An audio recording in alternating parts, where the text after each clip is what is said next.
Comment avez-vous entendu parler de l'islam pour la première fois? Quelle a été votre dernière démarche pour accepter l'islam? Et quelle a été la réaction de votre famille? J'étais dans un ascenseur en marche. Oh mon Dieu, un grand homme arabe avec un pistolet, un grand homme arabe avec un pistolet a tué une femme blanche plus tard. Et la traduction que mon esprit m'a donnée, nous tuerons la femme blanche plus tard. Et j'ai dit non, il n'y a pas moyen que je sois musulmane, pas moi. J'ai fermé le Coran et j'ai pensé, oh mon Dieu, des gens sympas, un livre fou.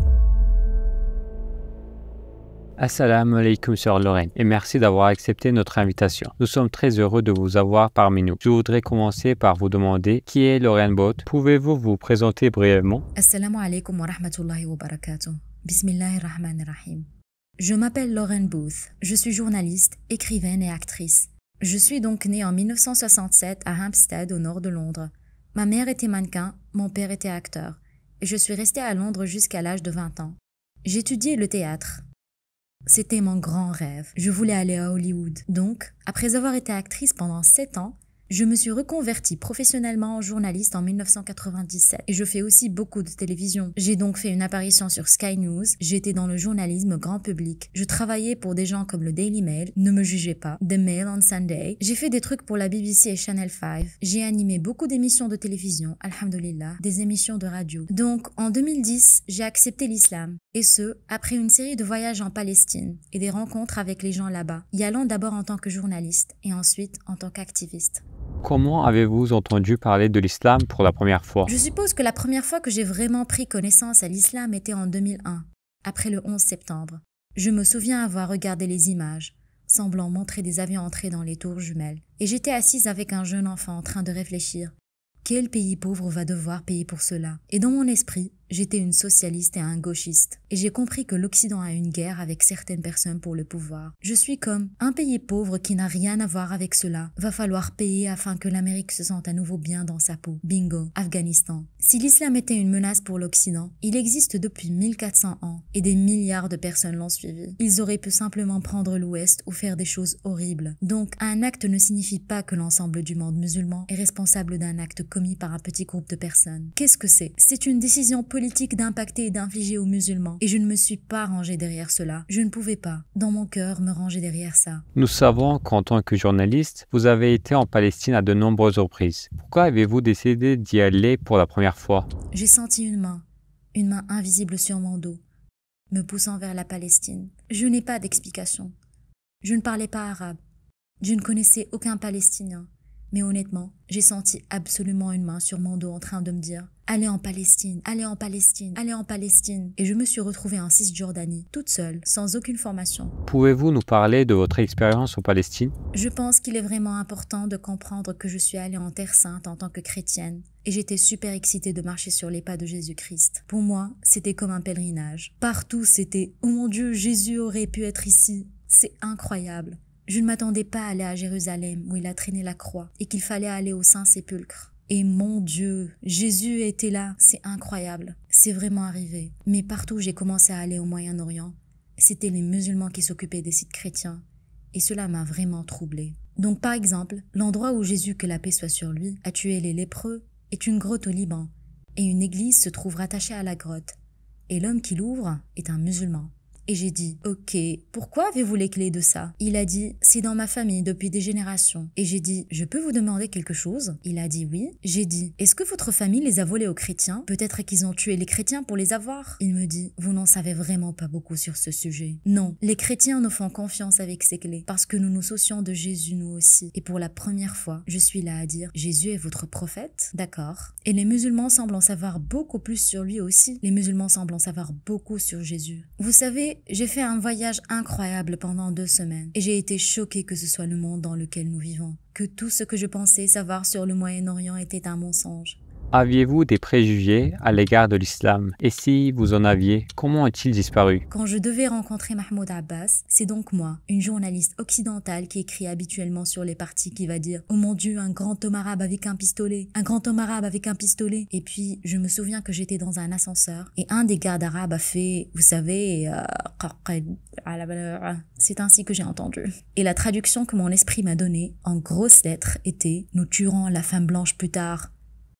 Exact. Et j'ai réalisé, oh mon Dieu, j'ai cru à tout. Je ne suis pas une personne juste pour venir ici. J'ai un préjugé absolu. J'ai plus peur d'un Palestinien avec un pistolet que d'un Israélien avec un pistolet. Pourquoi cela? Je ne connais ni l'un ni l'autre. J'ai donc dû reconnaître mes propres préjugés. Mais voici le miracle. Après 72 heures passées seule en Cisjordanie, je serais morte en protégeant n'importe quelle femme ou enfant ou homme d'ailleurs, du fait de l'amour qu'ils ont montré, de leur gentillesse et juste que toute l'atmosphère dont je me suis rendu compte que c'était leur religion. Avez-vous un souvenir que vous ne pouvez pas oublier? Lors du voyage en 2005, à la fin du voyage, j'avais tous les sacs de souvenirs. Et j'ai demandé au jeune homme qui faisait les courses avec moi, « Pouvez-vous s'il vous plaît me trouver un Coran en anglais ?» Et il avait l'air de dire « D'accord ». Et je suis là à me dire « Je ne pensais pas qu'un Coran avait été écrit en anglais ». Je veux dire, pourquoi quelqu'un voudrait-il traduire une petite religion du Moyen-Orient? Pourquoi prendrait-il la peine de traduire en anglais? Je ne m'attendais donc pas à ce qu'il en trouve un. Alors il va chercher « Coran Inglisi »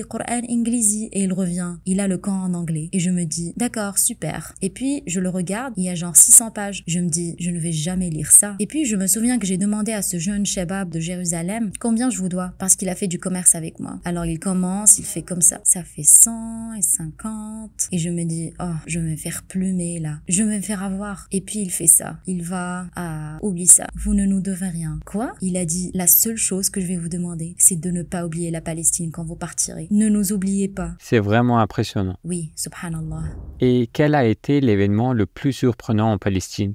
Par exemple, c'était en janvier et je ne savais pas qu'il faisait froid au Moyen-Orient. Alors je n'avais pas de manteau et je me rappelle avoir marché dans la rue à Ramallah et une vieille dame en hijab me regarde et dit quelque chose en arabe et puis elle m'attrape par le bras et je suis là à dire d'accord, est-ce un kidnapping de grand-mère? C'est comme ça que ça se passe? Et elle m'a regardé de haut en bas et puis elle m'a emmené dans sa chambre, a ouvert une armoire, on a sorti un grand par-dessus, l'a mis sur moi et a dit Yallah et je suis là à dire mais quoi? Il a écrit son numéro et a dit voilà et je suis là à dire quoi? Je pourrais juste partir avec ce manteau. Il ne pouvait pas supporter qu'un étranger soit dans sa ville et d'avoir froid alors qu'il avait un manteau dans son armoire. Vous comprenez ce que je veux dire? Allahu Akbar. Et partout où j'allais, il y avait une telle douceur, une telle capacité à tirer le meilleur des choses. Ce qui m'a vraiment frappé, c'est qu'à l'époque, j'avais une ferme française, une grange française en construction. J'avais une piscine, j'avais un jardin d'1 hectare, j'avais de beaux enfants, un mari formidable et tout le reste.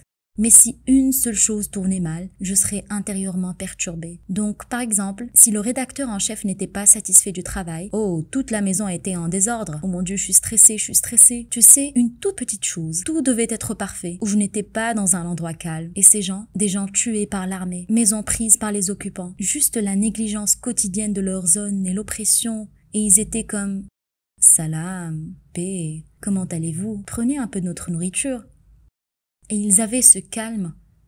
Je leur ai demandé « Pourquoi êtes-vous si généreux? Pourquoi êtes-vous d'accord avec ça ?» Et ils ont dit « C'est ce livre, c'est le Coran. Allah va arranger les choses. » Par conséquent, quand aviez-vous vraiment ressenti de l'attirance pour l'islam? Je me souviens en 2008, en tant que non-musulmane, j'étais bloquée à Gaza, assiégée avec ces personnes qui sont toujours assiégées à ce jour. A'udhu billah. Et c'était le Ramadan. Et j'ai vu que les gens faisaient de bonnes actions les uns pour les autres, même s'ils étaient pauvres. Alors, j'ai pensé un jour, laissez-moi faire une bonne action et apporter de l'agneau à une famille du camp de réfugiés de Rafah. J'ai donc apporté cette nourriture à une famille musulmane dans un camp de réfugiés. La mère a ouvert la porte, tafaddal, assalamu alaikum, si pleine de lumière et de nour, et il vivait dans une cellule, rien à manger, rien à boire. Et je lui ai dit, pourquoi jeûnes-tu? J'ai dit, je ne pense pas que ton Dieu t'aime, je suis désolée de le dire, je ne pense pas qu'il t'aime. Pourquoi vous rend-il, vous, une razaouia assoiffée pendant 30 jours? Au 31e jour, vous avez de l'eau? Elle a répondu, non, on n'a pas d'eau. Je suis là à dire, eh bien, alors quoi? 30 jours que vous êtes à Raza, vous allez vous passer de nourriture? Le 31e jour, votre réfrigérateur sera-t-il plein? Elle a dit non, il ne sera pas plein. J'ai dit, eh bien, alors votre Dieu ne vous aime pas. Vous savez, donnez-moi une bonne raison pour laquelle vous jeûnez. Et il a dit, dans une pièce de rien du tout, je jeûne durant le Ramadan pour me souvenir des pauvres. Et ça, j'ai pensé à ce moment-là. Si ceci est l'islam, laissez-moi être musulmane. Parce que s'il existe une fois où l'on peut croire en Dieu et être reconnaissant quand il ne vous a rien donné ce jour-là, s'il y a une fois où vous avez un bol de nourriture et que vous le donnez à un étranger, oh mon Dieu, waouh, ça doit être ça. Salam alaikum frères et sœurs. Nous avons remarqué que 80% de notre public, y compris cette vidéo, ne sont pas abonnés à notre chaîne. Comme vous le savez, nous sommes une organisation à but non lucratif et les publicités sont désactivées sur nos vidéos. La seule raison pour laquelle nous demandons cela, c'est pour diffuser la vérité. Cela peut sembler un petit acte, mais Inch'Allah, il peut s'agir d'un moyen de guidance pour de nombreuses personnes. Maintenant, cliquons sur le bouton s'abonner et marchons ensemble vers l'éternité. Vous avez dit qu'ils vous ont donné le Coran et ensuite, que s'est-il passé? L'avez-vous lu? On m'a donc offert ce Saint-Coran en cadeau et je l'ai ouvert un jour, mes enfants étaient au travail. Et je me suis dit, d'accord, je me lave les mains, je sais qu'ils se lavent les mains. Et c'est un livre très sérieux. Je l'ai pris au sérieux. Ce n'était pas mon écriture sainte, mais c'était une écriture sainte. C'est peut-être une vraie écriture. Alors laissez-moi la lire avec respect. Donc j'ai lu Al-Fatiha et je me suis dit, d'accord, c'est comme la prière du Seigneur. C'est la même chose. Adorez Dieu seul, demandez-lui seul, remerciez-le seul. Ne soyez pas mauvais, faites-le bien. Je vais bien. Donc Surat Al-Fatiha était bien. Il était en accord avec mes croyances chrétiennes. Mais ensuite vint la Surat Al-Baqarah. Et vous arrivez au passage où il est dit, il y avait ceux qui disent qu'ils sont croyants, mais dans leur cœur, il y a de l'hypocrisie.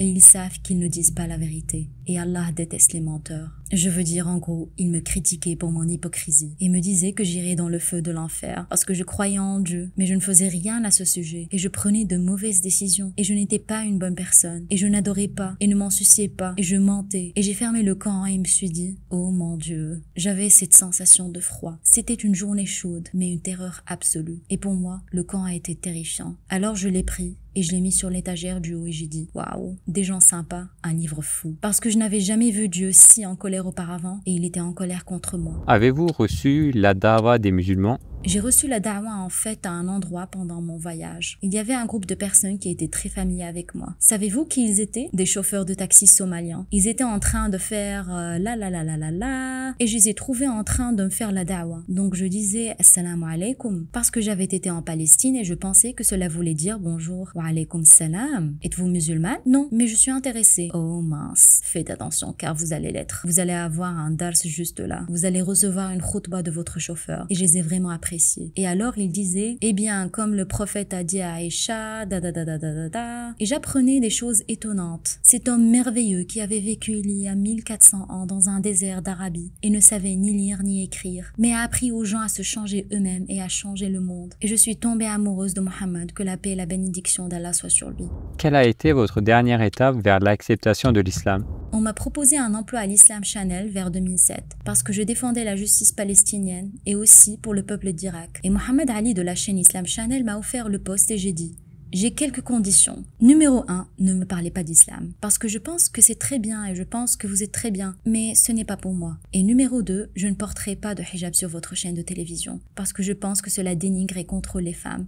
Et je ne veux pas être une hypocrite. Et il a dit, Allah décidera si vous serez ou non musulmane. Ce n'est pas entre mes mains. Et j'ai dit, non, il n'y a pas moyen que je sois musulmane. Pas moyen, pas moi. Et Mohamed Ali a dit, vous pourrez être musulmane. J'ai dit, je ne le serai pas. Il a dit, eh bien, Allah le sait. J'ai dit, d'accord. J'ai dit, et le hijab? Il a dit, d'accord, ne portez pas le hijab. Mais habillez-vous aussi modestement que possible et nous l'accepterons. Et c'est ainsi que j'ai commencé à parcourir le monde, à interviewer des conférenciers, des cheikhs, à avoir accès à plus de musulmans et à plus de personnes parlant de l'islam. Et je suis allée en Iran en 2010 et j'y suis allée en tant que journaliste, en tant que correspondante pour faire un reportage sur le rassemblement de l'État al-Kurd. Pour moi, il s'agissait toujours de la Palestine. Donc j'étais en Iran et nous sommes arrivés à Qom. Nous étions en voyage et c'était le Ramadan. Et je suis entrée dans cette mosquée. Et quand je suis entrée dans la mosquée, je me suis dit, d'accord, je pense que j'ai peut-être fait le wudu complet, mais c'est sûr, oui, je pense que j'ai fait le wudu avec mon ami avec qui je voyageais. Et quand j'ai franchi le seuil, j'ai fait une doua et j'ai dit, oh Allah, merci pour tout ce que vous m'avez donné. Et je ne vais pas vous demander autre chose parce que vous me donnez déjà tellement. Mais s'il vous plaît, bénissez la Palestine. Et puis, je suis allée regarder autour de moi et je suis allée faire mon rapport en secret. J'avais un iPhone avec moi et je me suis dit, waouh, c'est une exclusivité. Vous êtes dans un sanctuaire iranien en plein Ramadan. Vous avez une belle histoire. Vous pourriez la vendre dans le monde entier. Je n'étais pas dans un état d'esprit religieux. Je n'étais pas là à dire, oh, je veux être musulmane. Je suis entrée pour être curieuse curieuse et peut-être prendre quelques photos secrètes. Mais quand nous sommes arrivés dans la zone principale, je me suis assise et c'était comme si j'étais assise sous une cascade de paix. C'était comme si tous les soucis que j'avais eus m'avaient quitté. Mon cœur était complètement en paix. Je ne connaissais même pas mon propre nom. Je n'étais absolument pas Lorraine Booth. Quelle que soit cette création, cette autocréation, cette estime de soi, non sans quoi que ce soit, c'était parti. C'était la meilleure sensation et je ne voulais pas bouger. Et donc, j'ai dormi la nuit dans la mosquée. Le matin, j'ai fait le wudu et j'ai prié Al-Fajr. Je savais dans mon cœur qu'à ce moment-là, j'étais musulmane.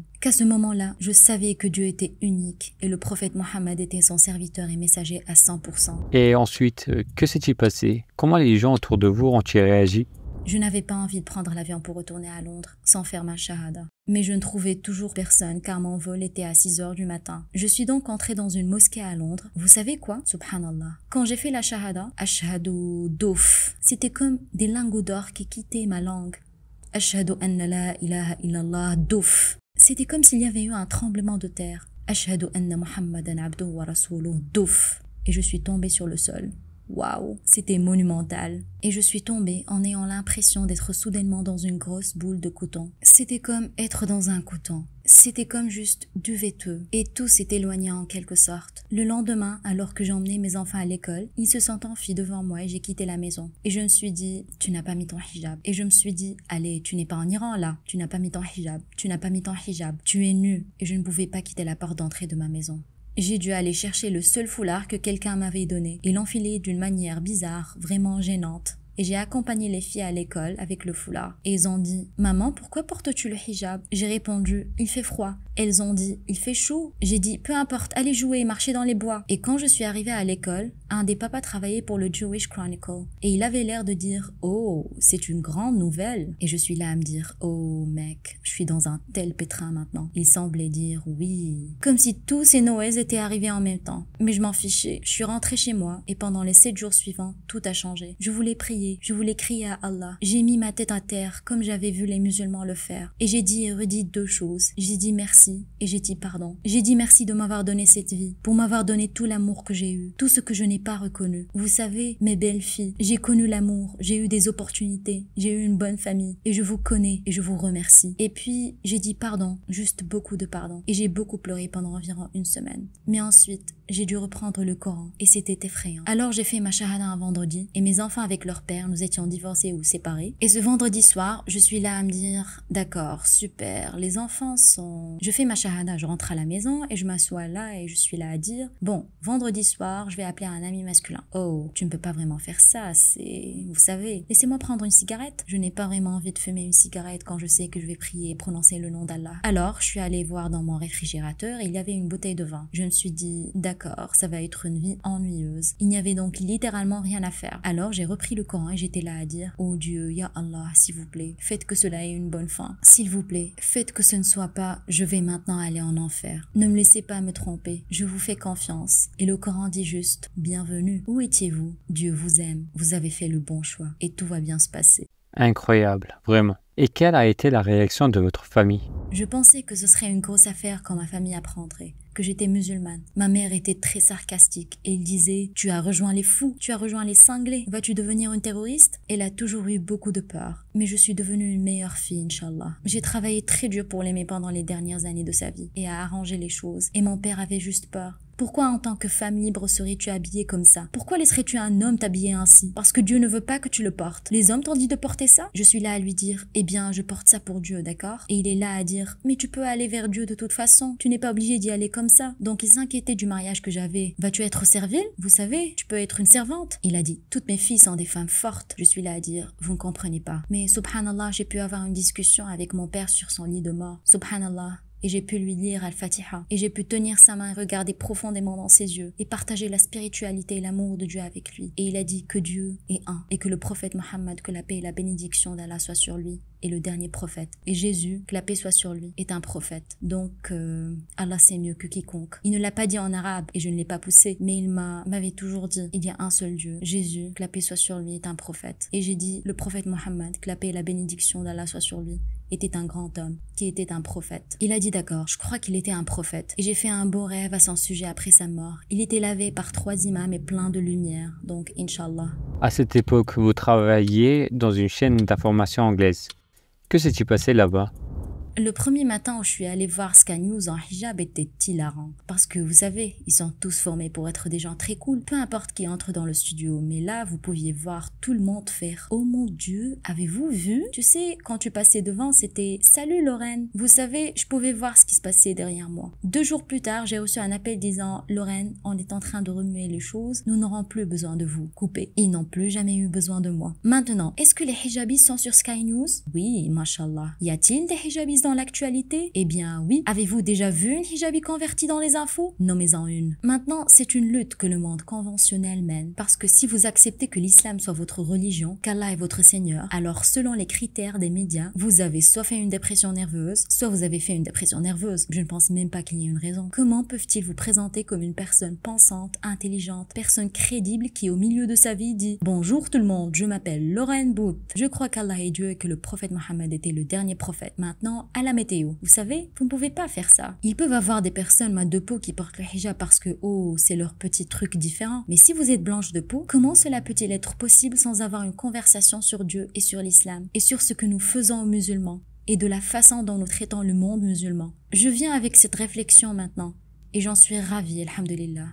Y a-t-il quelqu'un qui a rencontré l'islam et a changé sa vie dans votre entourage? Il y a quelques années, j'étais dans un avion qui revenait du Qatar et l'homme devant moi était un Britannique avec une veste sentant l'alcool, un skinhead. Et je me suis là à dire, s'il vous plaît Dieu, je ne veux pas m'asseoir à côté de lui pendant 4 heures. Et donc mon billet était 21G, lui 21F. Donc nous allons nous asseoir et je dois passer devant lui. Et il me regarde comme si j'étais une vraie saleté. Il me regarde d'un air, Donc, la nourriture arrive et il a à dire « Oui, je vais prendre une vodka et je vais prendre une bière et tout ça. » Et je suis là à me dire « Oh. » Donc, je prends juste un verre d'eau. « Oh Allah, pardonne-moi, c'est le pire vol de tous les temps. » Et puis, il dit « Voulez-vous de l'eau ?» Comme si je ne savais pas parler anglais. Alors, je suis là à lui répondre « Eh bien, merci beaucoup. » Donc, je me suis dit « D'accord, je dois faire une bonne action maintenant. Je vais lui donner quelque chose. Voulez-vous mon fromage ?» Il fait « Merci beaucoup. » Et il dit « D'où venez-vous ?»« Mon ami, je suis de Londres et toi, d'où viens-tu ?» Il fait « Quoi ? Vous, habillé comme ça? De Londres ?» Et il détourne le regard et fait quelque chose de vraiment étrange. Il commence à s'asseoir là et il dit « Je suis désolé, je suis désolé, je suis désolé. » Et je le regarde et lui demande « Tu vas bien ?» Il répond « Oui, mais je pensais à d'horribles choses sur toi et je suis désolé. » Et je lui ai dit « Tu ne les as pas dites, d'accord? Donc c'est bon, ne t'inquiète pas. » Pour faire court, pendant 4 heures, nous arrivons à parler. Je découvre, il me dit qu'il est déprimé, qu'il ne veut pas vivre. C'est un homme mauvais. Et je lui ai dit « Non. Tout le monde peut avoir ces moments-là. Mais nous prions Dieu. Qui priez-vous? À qui tendez-vous la main? Il répond, je ne crois pas à tout ça. J'ai dit, il y a quelqu'un, il y a quelque chose que vous allez voir quand vous êtes dans cet état. Il a dit, eh bien, j'ai une photo de ma mère. Et parfois, je pleure devant elle et je dis, maman, aide-moi. C'est un homme de 40 ans qui souffre. Je lui ai dit, d'accord. Votre mère était-elle croyante? Il a répondu, oui. Elle priait beaucoup. J'ai dit, qui votre mère avait-elle l'habitude de prier? Il a répondu, Dieu. J'ai dit, et si la prochaine fois que tu te sens comme ça, tu pries celui que ta mère a prié? Et c'était comme si une ampoule s'était allumée. Oui, vous avez raison, d'accord. Et j'avais un Coran en anglais dans mon sac, par la grâce d'Allah, et je lui ai donné. Et ce grand type, vous savez, un grand Britannique, descendait de l'avion en disant, merci, merci. Donc, subhanallah, les gens ont besoin d'aide. Nous devons être des points d'accès, Inch'Allah. Et certains consacrés à la création, à l'élaboration de résultats, à s'occuper de nos jeunes musulmans, nous donner des endroits pour nous sentir fiers de notre héritage, pour nous réjouir de ce que nous pouvons en faire. Et également, pour les non-musulmans et les personnes qui doutent, de poser leurs questions, Inch'Allah. Et ça, c'est une bonne cause. Pouvez-vous nous parler des projets que vous avez réalisés ainsi que de vos futurs projets? Vous savez, mon grand projet est de révéler comment l'attitude des musulmans est envers ce monde. Qu'est-ce que le taïb? Qu'est-ce que la bonté? Comment le faire revivre maintenant et comment le vivre dans nos vies? Alhamdulillah. Je pense que l'un des grands projets qui me touche vraiment est de parler aux musulmans de la grandeur de notre héritage et comment nous pouvons y réfléchir et devenir grands. Alhamdulillah. J'ai écrit un livre intitulé In Search for Holy Land. Je l'ai également réalisé par la grâce d'Allah en tant que livre audio pour que les gens puissent l'écouter. C'est en ligne. Et donc j'ai travaillé avec un producteur pour créer mon livre en une pièce de théâtre et nous l'avons joué. Il s'intitule Accidentally Muslim. Nous avons joué devant 900 personnes, principalement des non-musulmans, au festival Fringe d'Édimbourg. Vous savez, j'aime montrer l'islam tel qu'il est vraiment. Un impact sur le cœur et un impact positif sur la société. Si vous aviez la possibilité de parler à tous les non-musulmans du monde, vous dire si vous n'aviez qu'une minute.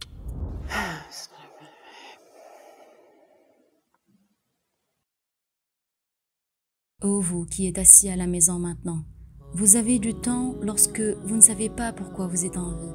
Vous avez des moments de tristesse, de perte et de chagrin, et le plaisir ne fonctionne plus comme avant. Vous avez mal et peut-être parfois, vous ne savez pas pourquoi vous êtes en vie. Et vous voulez demander à quelqu'un de vous aider, mais vous ne savez pas comment demander, et tout vous semble étrange et irréel. Dieu est unique. Quand vous vous sentez comme ça, regardez une rose. Regardez une rose dans le jardin et pensez qu'elle fait du parfum pour nous. Quand vous vous sentez comme ça, regardez les abeilles et pensez que c'est incroyable que le miel soit si savoureux, et c'est aussi un cicatrisant. On en donne pour les maux de gorge. Pensez à la façon dont la nature est là pour nous, comme c'est beau que la pluie aille dans le sol, dans les racines des arbres. Et alors les arbres font pousser des feuilles ou des fleurs, et ensuite ces fleurs deviennent des fruits que nous pouvons simplement manger, et cela a du bon pour nous, et ressentez la présence aimante et bienveillante de votre Seigneur.